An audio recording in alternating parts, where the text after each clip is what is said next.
Now that I've found a market of people that are ready to buy, and I was actually now contemplating what is it that I'm gonna do. I cannot teach English, I cannot teach IELTS.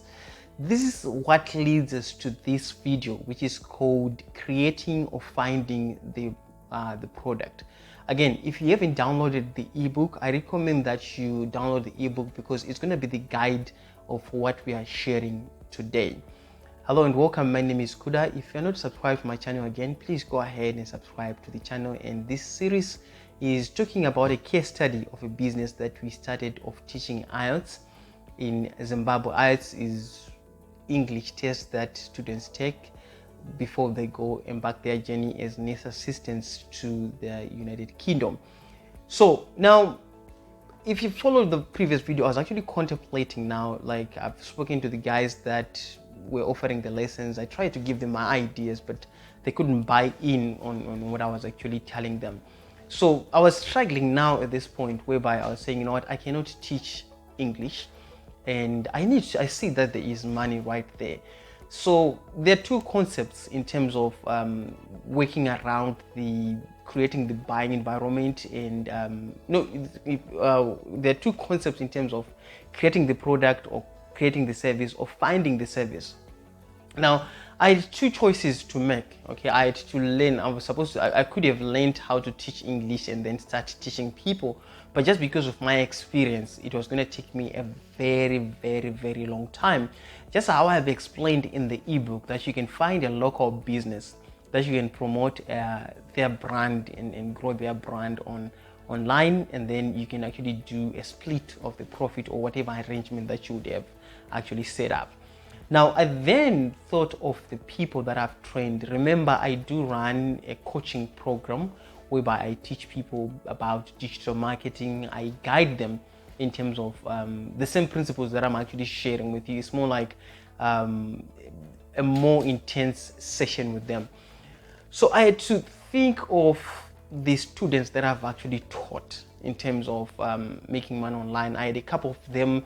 So I knew that some of them, they were teaching online, some of them they were teaching the Asians community English, and I also had a couple of them that were actually in the business of teaching English, but they were teaching to the Asian community.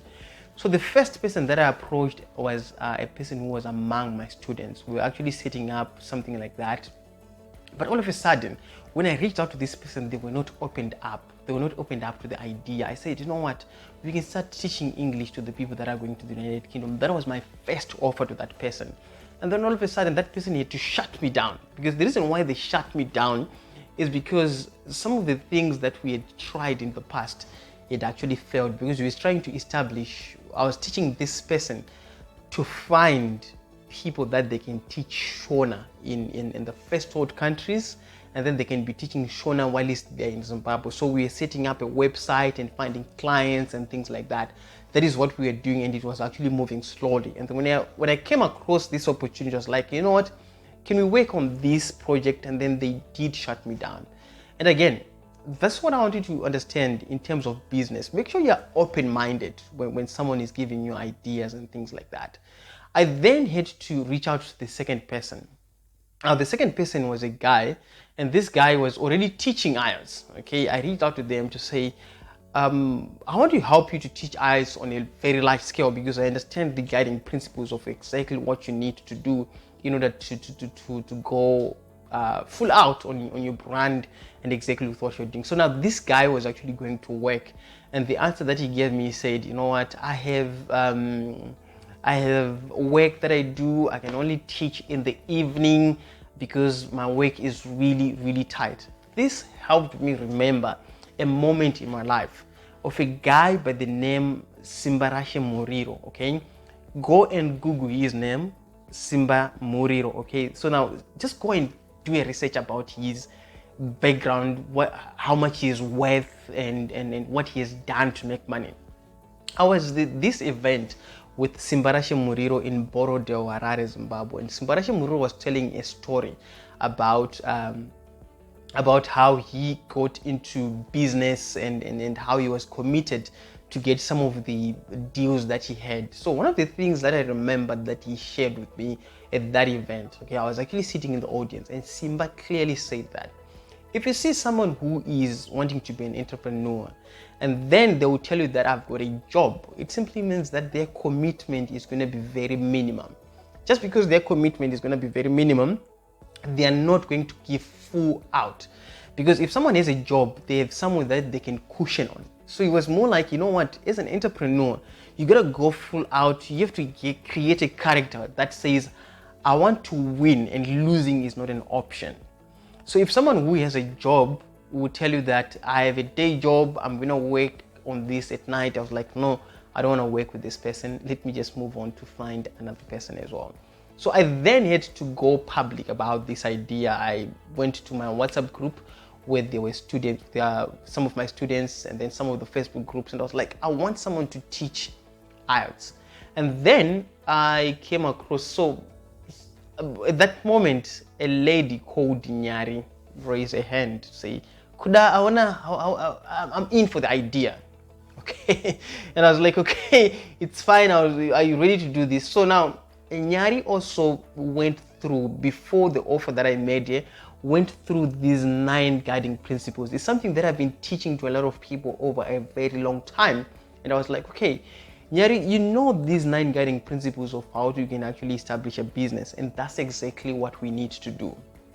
So we had to sit down and like, you know, think about the processes, and I gave you the blueprint. Okay, I said this is what I've been writing down, and this is what exactly we need to do. There's a people that wants to pay money. Okay, the people that are ready. And it was like, okay, where do we get the office? Where do we get the money? I was like, you know what?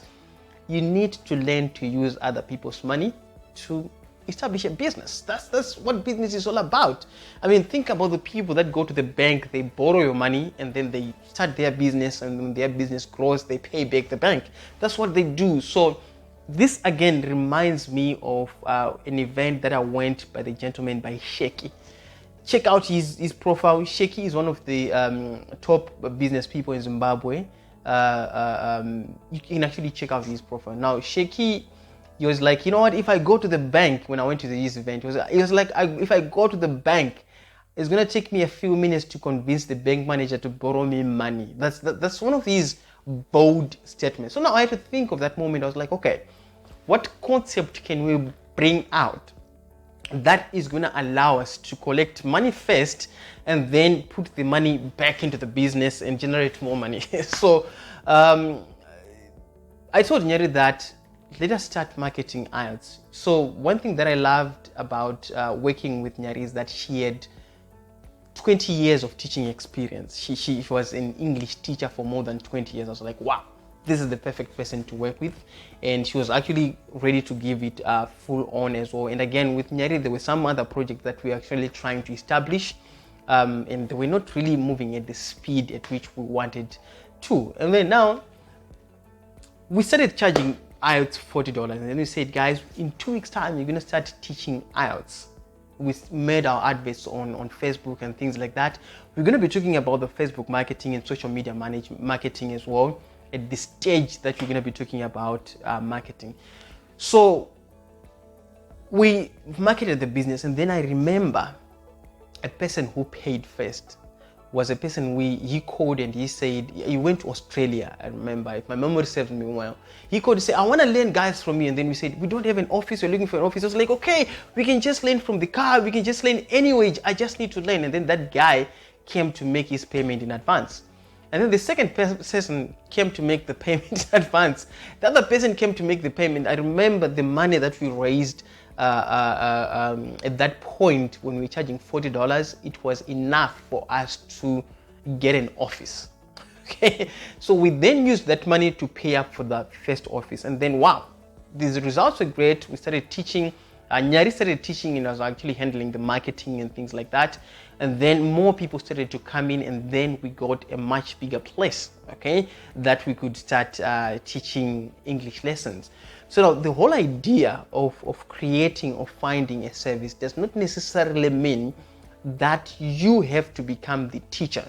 That if you're thinking about this, that you have to provide the service. Like in the other video, the other points that I've actually explained is whereby you can, find a place where you can keep kids. As people have traveled to the United Kingdom, you don't really need to own the place. You can find a place that you can rent. You can find someone who already has the place and say, hey, look, we can bring kids for you. And then once we get business, and then we can talk about our profits. Let's say we're looking into driving. You can actually go to someone else who has a driving school and then say, you know what, I want to bring you customers. And if the customers comes and pay, you can actually give you my card. That's exactly what you need to think about if you don't have any capital, if you don't have any knowledge about the subject that you need to teach. You need to find people that are good at what you need to establish and have them do the job, or be in partnership with them or something like that. That's exactly what business is all about. That's exactly what business is all about. So when you're talking of creating a product, there are several ways you can actually create a product. Like in my other training, you can create a video just like this one and then start selling it, like the ebook that you guys are downloading. It can be sold. There's quite a number of ways of how you can actually create a product. Just like one of my students, Lutrish Kandawa. Just go and type Lutrish Kandawa on the internet. Just type Lutrish Kandawa, the writer. You're gonna find out when I was actually training that person, she was going to work from 6 in the morning and finishing work at 9 in the evening when I helped her. That was back in 2015, and she wanted a way to make money online. She was a writer. She used to write for a magazine called Parade. For those that were born in those years back then in Zimbabwe, they know what the Parade is, okay? So I tell her that, you know what, you can start writing for the people that are in the diaspora. And then fast forward years, she became the top rated on a website that is called Upwork. So Google Lutrish Kandawa Upwork. That's the service that she created. She knew that she can write, so she wanted to create a service that she can write for the people in the diaspora. Okay, I've trained quite a lot of people. I cannot mention their names right now, but there's a lot of people that have actually given this knowledge and they've applied it and they've made it work. So back to our story, where we're actually focusing just on the IELTS lesson as the case study. That's how we created the product. That's how I had to find someone with the knowledge of what I needed to establish, and then have them become sort of part of the movement, and then we can start offering the service. That was the step of the product creation. Now the next video, we're going to be talking about the buying environment.